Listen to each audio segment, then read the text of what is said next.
The chamber stretched vast and cold, a monument to 1,000 worlds united under one purpose. Or so the banners claimed.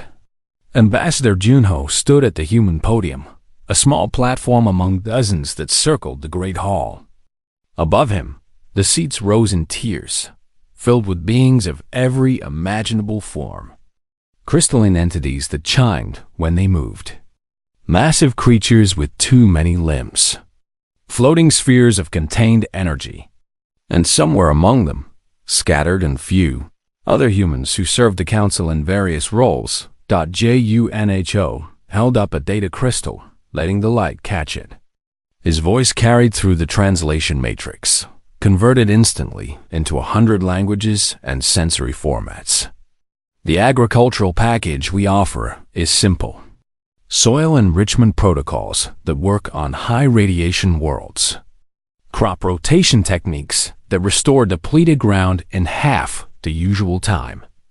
Gene sequences for plants that can survive in low light conditions. A ripple of chittering laughter came from the Vrin section. The insectoid delegate Crix raised several limbs in what the translation matrix interpreted as dismissive amusement. The humans offered dirt advice. How charming. How very primitive. More laughter. The Loth representative, a being of living crystal named Shard, made a sound like breaking glass. The translation read as agreement. Even the usually quiet Meln delegation, aquatic beings in their fluid tanks, burbled with what seemed like mockery. Junho did not flinch. He had stood here many times before, in this exact position, making this exact type of offer. The reaction never changed. 7 colony worlds are currently experiencing food shortages, Junho continued. Our projections show famine within 18 months if current trends continue. This technology could prevent that. Your projections, Crix said, mandibles clicking. The Council has superior modeling systems. If there was truly a crisis, we would know. Junho wanted to say that those superior modeling systems had been designed by a human woman named Yunji 40 years ago, and that the Council had simply renamed them and claimed them as their own achievement. He wanted to say that the crisis was real, and that human observers had been warning about it for 3 years. He wanted to say many things. Instead, he bowed slightly. The offer stands, should the Council reconsider. He returned to his seat. Beside him, Dr. Minji did not look up from her tablet. She had been taking notes, but Junho suspected she was actually writing something else entirely. Something more important than this farce. The session continued. A dispute over mining rights. A trade agreement that somehow always favored the Vrin. A proposal to expand Council facilities, with the construction costs to be divided among member species. Junho noticed that humanity's share was calculated based on their full population across all human worlds, while their voting power remained that of a probationary member, a status they had held for 3 centuries, 300 years. Humans had joined the Galactic Council with hope burning bright. First contact had promised so much. A community of enlightened species, working together for mutual benefit. The reality had been something quite different. When the session finally ended, Junho made his way through the vast corridors of the station. He passed maintenance alcoves where human technicians worked on systems that kept the station running. They nodded to him. He nodded back. No words needed. The human delegation quarters were modest compared to those of other species. The Vrin had an entire wing. The Loth had constructed special chambers that resonated with harmonic frequencies. Humanity had 3 floors of basic rooms and a small common area. Commander Taiwan was already there, along with Minji. The military liaison looked tired. He had spent the day in security briefings where human tactical advice was solicited, then immediately ignored if it contradicted what the Council wanted to hear. They rejected the agricultural package, Junho said. It was not a question. They laughed at you, Taiwan said. I watched the feed. Minji finally looked up from her tablet. The medical council did the same thing yesterday. We offered them the breakthrough on cellular regeneration. They said it was interesting but unproven, despite the fact that it has been saving lives on human worlds for 15 years. Junho poured himself water from a simple pitcher. Earth water, brought from home at great expense because he could not stand the recycled station supply. Small comforts mattered when everything else felt hollow. I got a message today, Minji continued. From Director Hannah. It is time for the vote. The room fell silent. They had all known this moment was coming, had been preparing for it in quiet ways for years. But knowing and facing were different things. All delegation heads, Taiwan asked. Everyone? Everyone. Every human representative from every council facility, every station, every outpost. We meet tonight, remote connection, encrypted beyond anything the council can break. Junho set down his glass. I assume we all know how we will vote. They did. They had known for a long time. That night, in a virtual space constructed with human coding that made council encryption look like child scribbles, 500 human representatives gathered.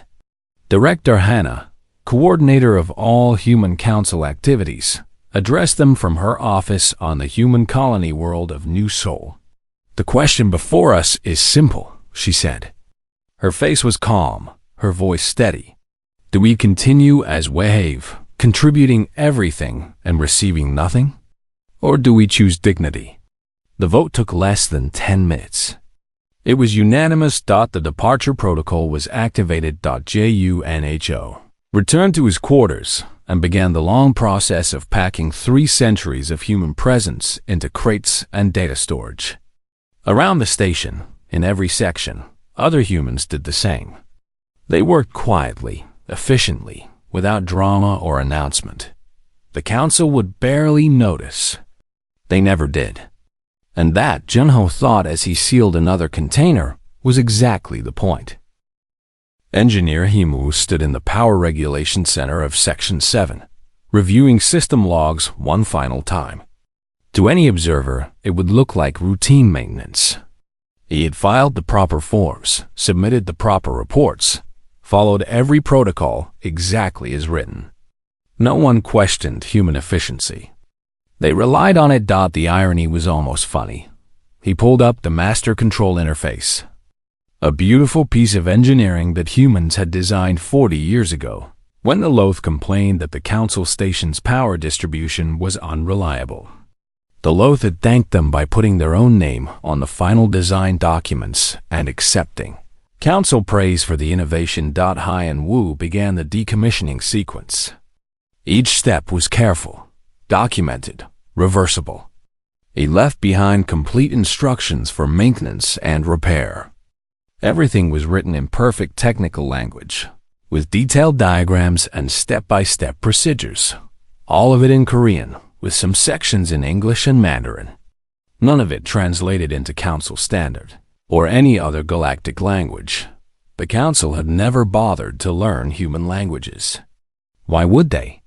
Humans learned Council Standard. Humans adapted. That was what junior species did. Hai and Wu smiled as he logged out for the last time. The system would run perfectly for about 8 months. After that, minor issues would develop. Issues that the documentation could solve, if anyone could read it. He had left everything they needed. Whether they could use it was their problem now. On the medical level, Dr. Sumi was conducting her final patient rounds. She had been chief medical officer for the station's human population, but in practice, she treated anyone who came through the doors. Alien physiology was complex, but medicine was medicine. Biology followed rules. A young Vrin named Crix waited in the examination bay. Minor respiratory issue, easily treated. Deep breath, Sumi instructed, running the scanner over his thorax segments. Is it true? Crix asked. His translator made his clicks sound hesitant. That humans are leaving? Sumi paused. Word was spreading faster than anticipated. Where did you hear that? The maintenance staff. They say human engineers are packing equipment. Human botanists are transferring their plants. No one is saying why. Your lungs are fine, Sumi said, avoiding the question. Minor inflammation from the air recyclers. I am prescribing an inhaler. Use it twice daily for a week. She handed him the prescription, then pulled up his medical file. With careful keystrokes, she transferred all patient data to the council medical system. Every scan, every treatment, every note she had ever made. All available, all accessible. All in human medical notation, using human pharmaceutical naming conventions. Based on human diagnostic frameworks, the council had human-designed medical AI systems running throughout their facilities. They worked beautifully. No one had ever questioned how they worked or bothered to learn the underlying principles. They simply used them. Sumi wondered how long it would take before someone realized that using and understanding were not the same thing. Across the station, the pattern repeated. Human trade liaison Kyung packed his office, transferring trade route data to council systems. The routes would continue working automatically until they needed adjustment or repair. Human agricultural specialist Doyen handed over his greenhouse projects to Mountain assistants who had never actually listened to his lectures on soil composition. Human navigational officer Selman submitted her final flight plan corrections, noting privately that the council had been using human calculated vectors for so long. They had forgotten how to do the mathematics themselves. 6 months passed. Human personnel numbers dropped from 500 to 300 to 100. Supply ships from human worlds stopped arriving on schedule, then stopped arriving at all. Human colonial representatives ceased attending council subcommittee meetings. In the vast bureaucracy of the Galactic Council, it barely registered. A young Vrin administrator named Thrick noticed. He worked in resource allocation, tracking supplies and personnel across council facilities. The numbers bothered him. Humans had always been present, always reliable. Now they were simply gone from section after section of his spreadsheets. He brought his concerns to his supervisor, an older Vrin named Drax. The humans are withdrawing, Thrick said, displaying his data. Look at the pattern. Personnel down 70% across all facilities. Trade down 90%. Communication reduced to automated responses. Drax waved a limb dismissively. Humans are emotional. Perhaps they are sulking about something. They will return when they need council resources. But we use their resources. We rely on human-designed systems for power, medical care, navigation. Those are council systems, Drax interrupted. Designed by council engineers, maintained by council standards. If some humans contributed minor assistance, that does not make them essential. Thrick wanted to argue, but he was junior. He returned to his work and continued watching the numbers decline. Finally, the day came. Ambassador Junho stood alone in the human delegation chamber. The space was empty now. Furniture removed, walls bare. 300 years of presence erased in 6 months of quiet efficiency. He accessed the council record system one final time. Filed one final document. A single sentence in council standard, properly formatted, officially logged. Humanity withdraws its participation in the Galactic Council, effective immediately. No explanation. No list of grievances. No demands for better treatment. Just a simple statement of fact. JUNHO took one last look at the chamber, then walked to the docking bay where the final human transport waited. Commander Taiwan was already aboard, along with Dr. Minji and the last few dozen human personnel. The ship departed silently, its engines barely registering on station sensors. It joined a convoy of human vessels waiting at the edge of the system, and together they jumped to coordinates unknown to any council database. Behind them, The council station continued its routine. Meetings proceeded. Trade was discussed. Political alliances shifted and reformed, in the council chamber itself. When the next session began, Crix noticed the empty human podium. The humans seemed to be absent, he chittered to Shard. The loaf chimed with amusement.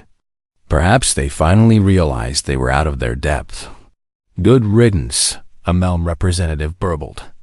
Emotional creatures, always wanting recognition for basic competence. The session continued. No one filed a formal inquiry about humanity's absence. No one seemed particularly concerned. Thrick, watching from his administrative post, felt something he could not name.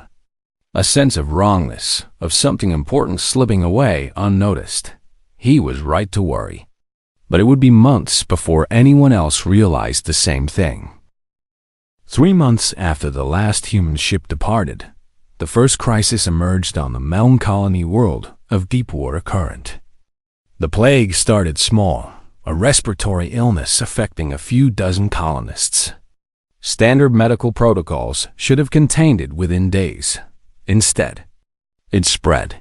The colony's chief medical officer, a Melm named Wavesong, watched in growing panic as case numbers doubled, then tripled. He activated the medical AI system, the same one that had flawlessly diagnosed and treated thousands of patients over the years. The AI provided the diagnosis. It recommended treatment. Wavesong followed the instructions exactly. The patients grew worse. He tried again, inputting more detailed symptoms. The AI gave different recommendations. He followed those too. More patients died. Desperate, Wavesong accessed the core programming, trying to understand what was failing. What he found confused him. The diagnostic trees were there, clear and logical. The treatment protocols were documented, but they referenced concepts he did not recognize. Pharmaceutical compounds with unfamiliar naming conventions. Dosage calculations based on measurement systems that seemed arbitrary. He sent an emergency request to the Council Medical Authority on the main station. On the station, the medical crisis team assembled. They were the best minds in council space, representing a dozen species. They reviewed Wavesong's data and reached the same conclusion he had. The AI was giving correct diagnoses, but somehow the treatments were not working. The system has always worked, Councilor Mrendick said, his crystalline form pulsing with agitation. What has changed? A junior researcher, a Vryn named Silkix, raised a tentative limb. The human medical staff. They are gone. So? The systems remain. We have the technology.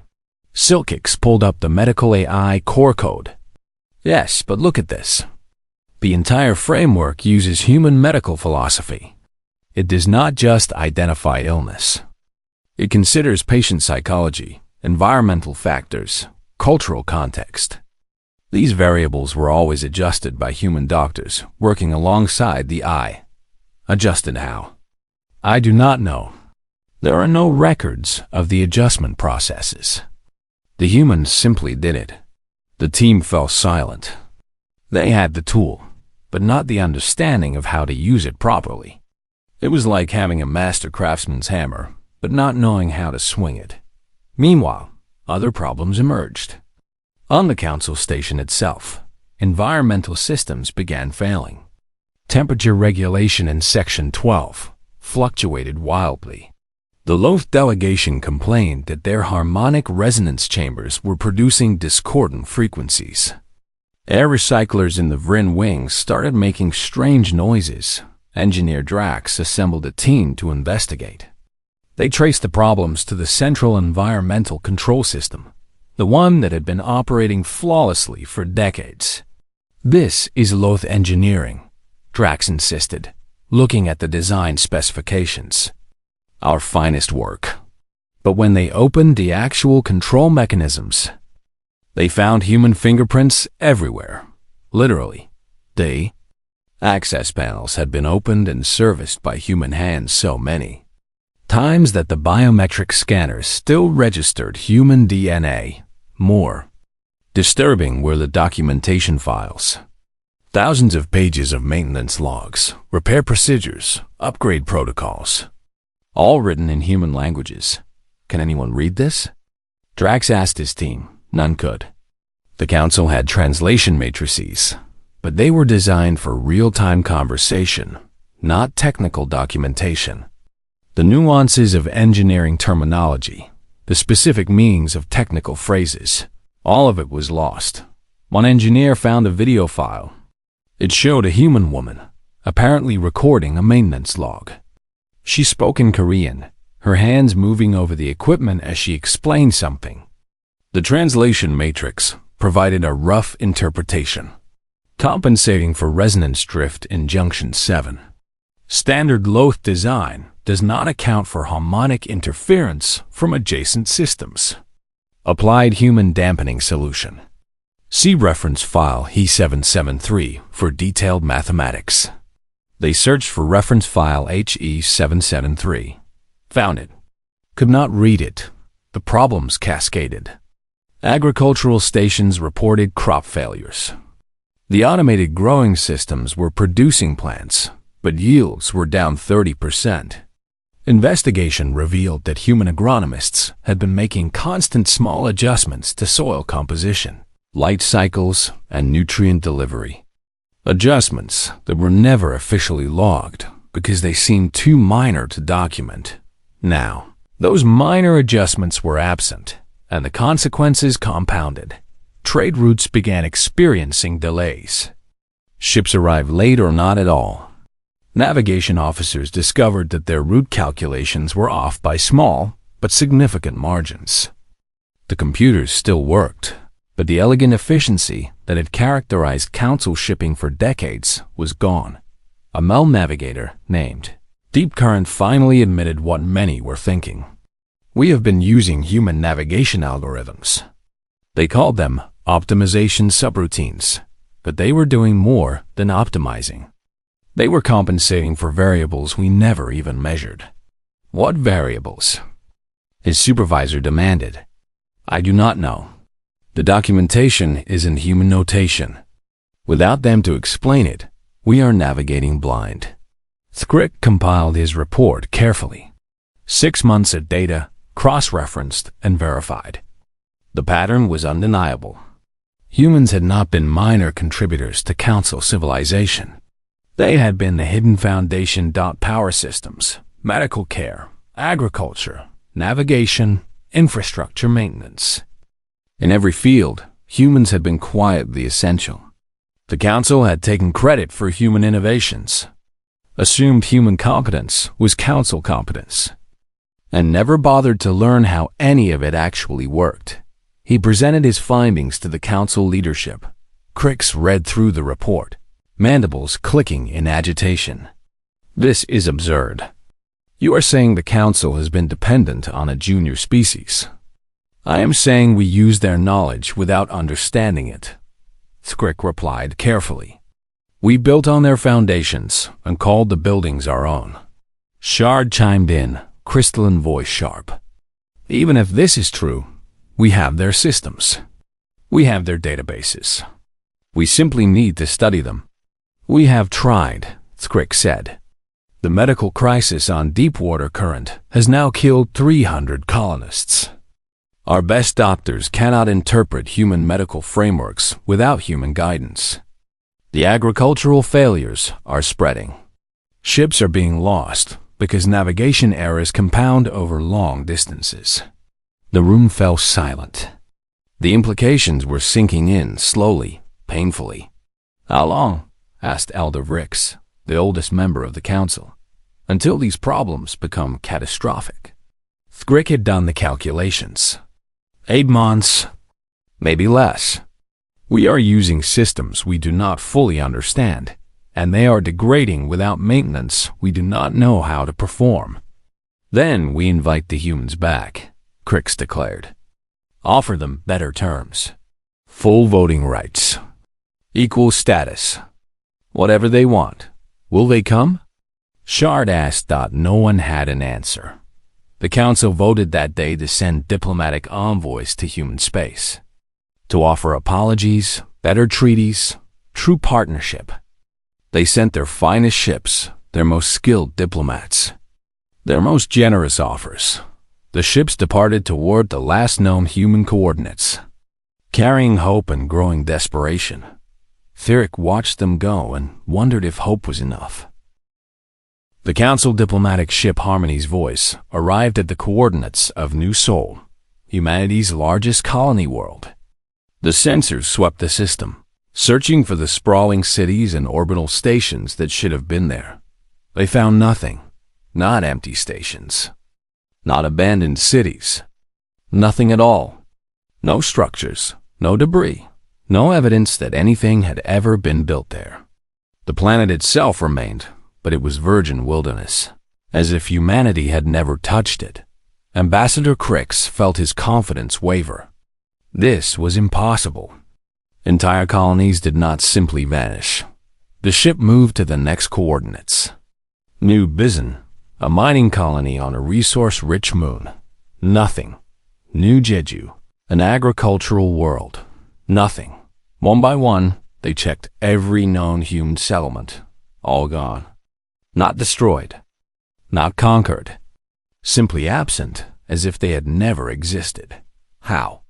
Crix demanded of his navigation officer. How does an entire species disappear?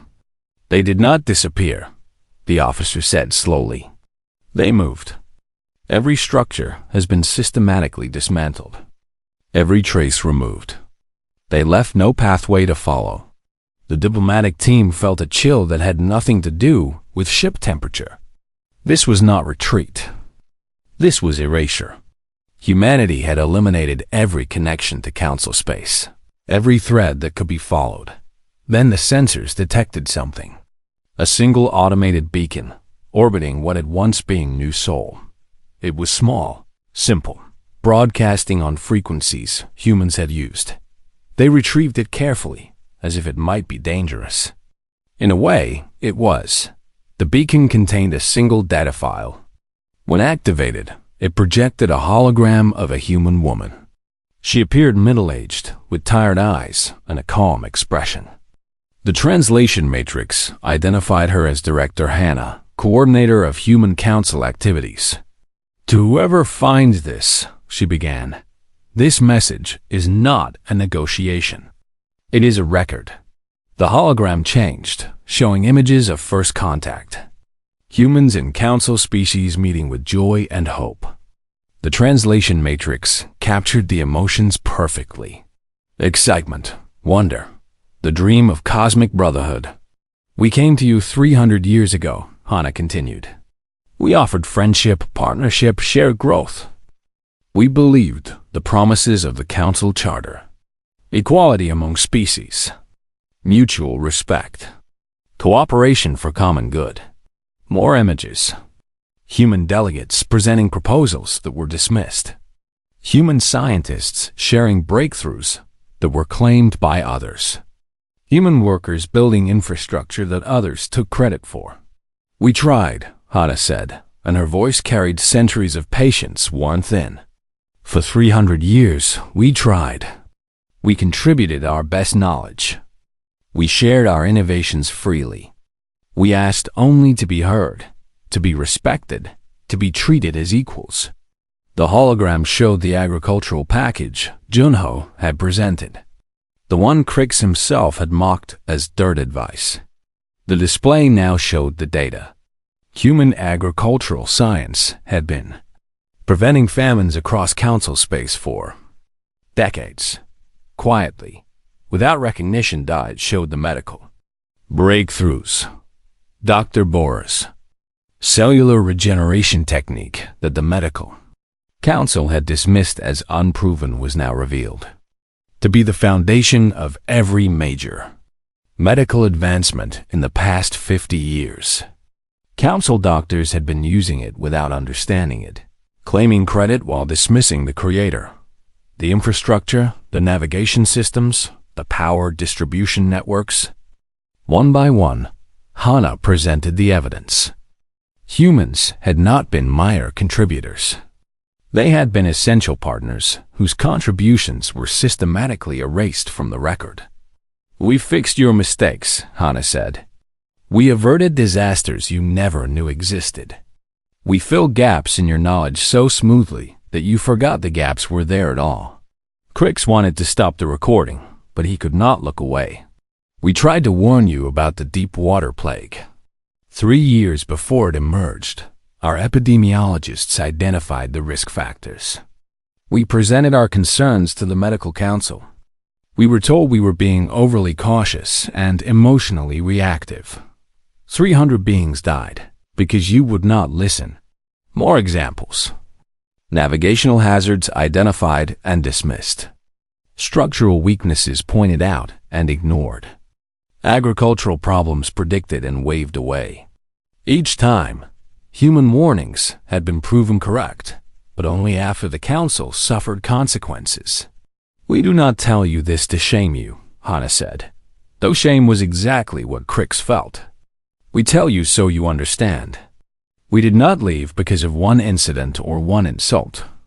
We left because 3 centuries taught us that you would never see us as equals. You wanted our labor, our knowledge, our solutions, but you never wanted us." The hologram changed one final time, showing human worlds. Not the abandoned colonies, but somewhere else. Thriving cities on planets the Council had never charted. Massive stations in systems beyond known space. Humanity had been building a civilization of their own, quietly, while the Council assumed they were doing nothing of importance. "We built alongside you," Hana said. "We bled for shared dreams. We offered our hands in friendship. You saw only servants. We leave you not in anger, but in acceptance. May you find what you truly wanted. A galaxy without us." The message ended with a final gift.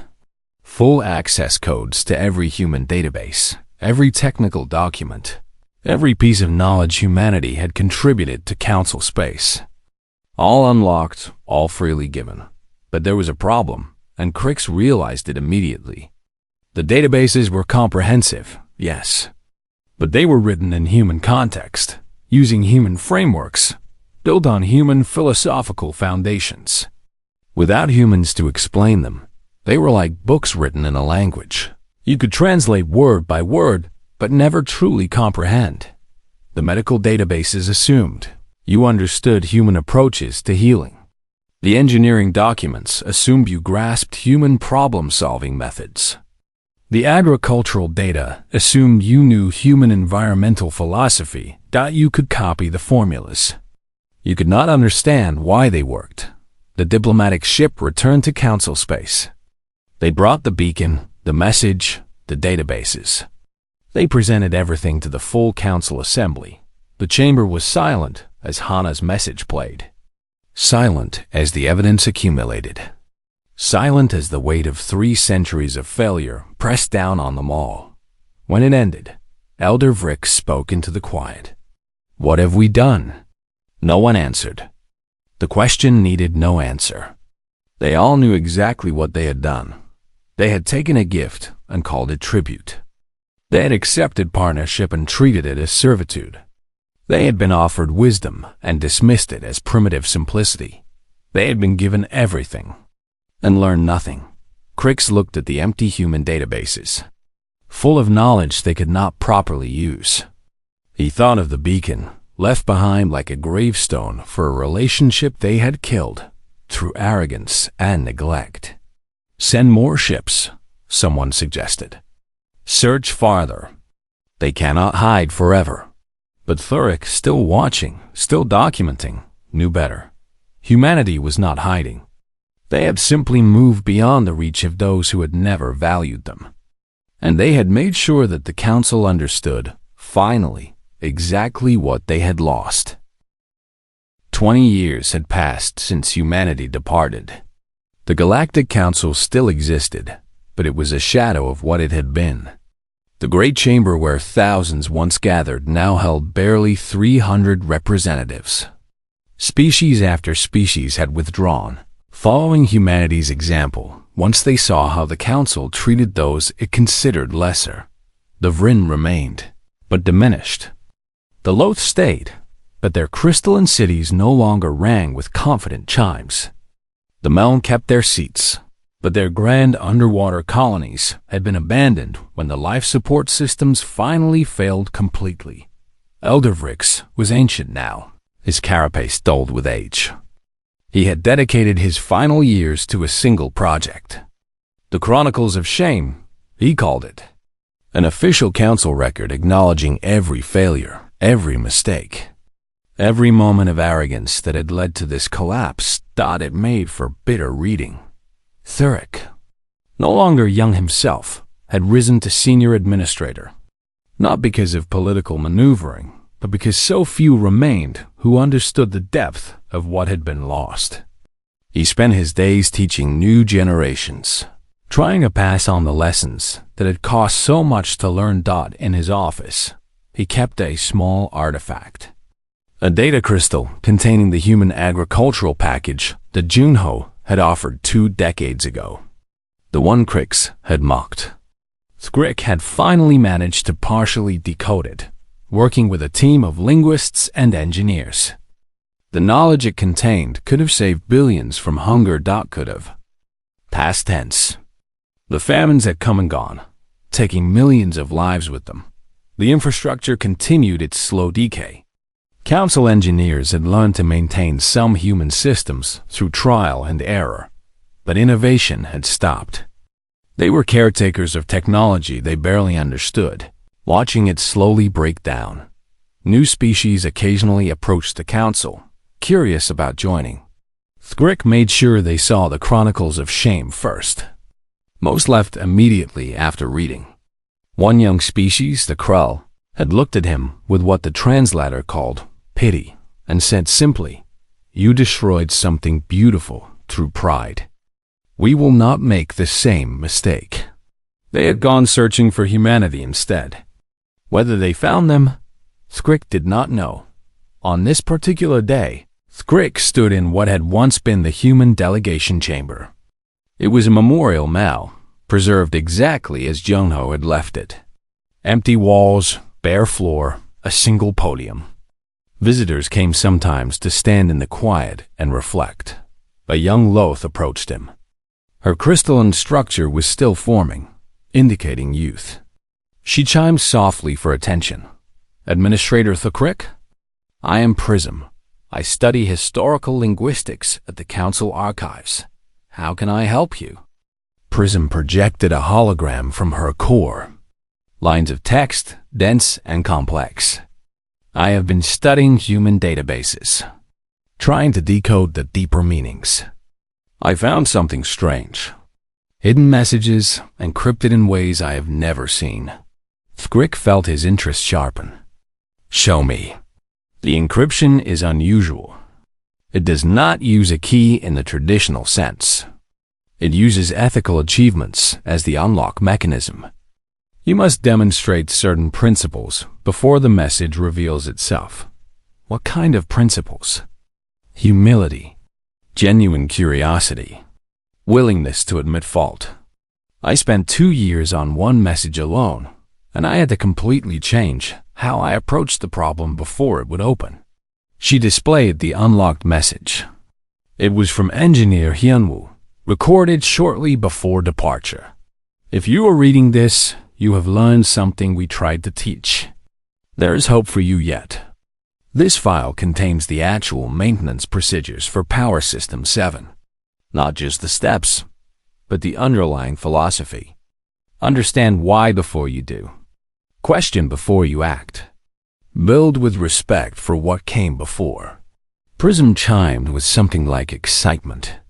There are hundreds of these hidden messages throughout the databases. Maybe thousands. Each one requires growth to access. They left us everything we needed, but only if we were willing to become worthy of it. Thrick felt something he had not felt in years. Not quite hope, but not despair either. Something in between. "Keep working," he said. "Teach others. This is important." As Prism left, Thrick returned his gaze to the empty chamber.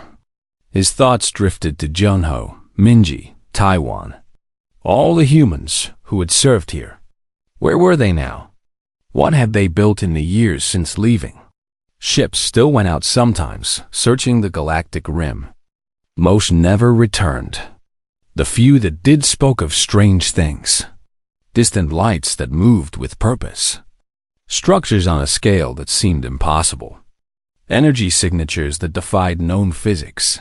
Some claimed to have seen human ships, vast and powerful, moving through systems the Council had thought uninhabitable. But no contact was ever made. The ships observed and moved on, as if the Council vessels were beneath notice dot, or perhaps just irrelevant. Thrick thought about that often. Humanity had not attacked. They had not sought revenge. They had simply stopped caring. The Council was not worth their anger, not worth their time. They had moved beyond, and they felt no need to look back. It was, in its way, the ultimate dismissal. A message shined on his communication device. Another delegation requesting information about humanity. Another young species asking the same questions. Why did they leave? Where did they go? Can we find them? Thrick sent his standard response. The historical files. The Chronicles of Shame. Director Hana's message. He let the truth speak for itself. Later that day, he received an unusual response from this delegation. They were called the Jinn, a small species from a minor world. Their message was simple. We understand. Thank you for the warning. We will be better. They departed Council space the next day. Thrick tracked their trajectory with interest. They were heading toward the galactic rim, toward the regions where human activity had been reported. He hoped they would succeed where the Council had failed. Hoped they would approach humanity with the respect and humility that should have been shown from the beginning. 3 months later, the Jinn ship returned. Their ambassador requested a private meeting with Thrick. Did you find them?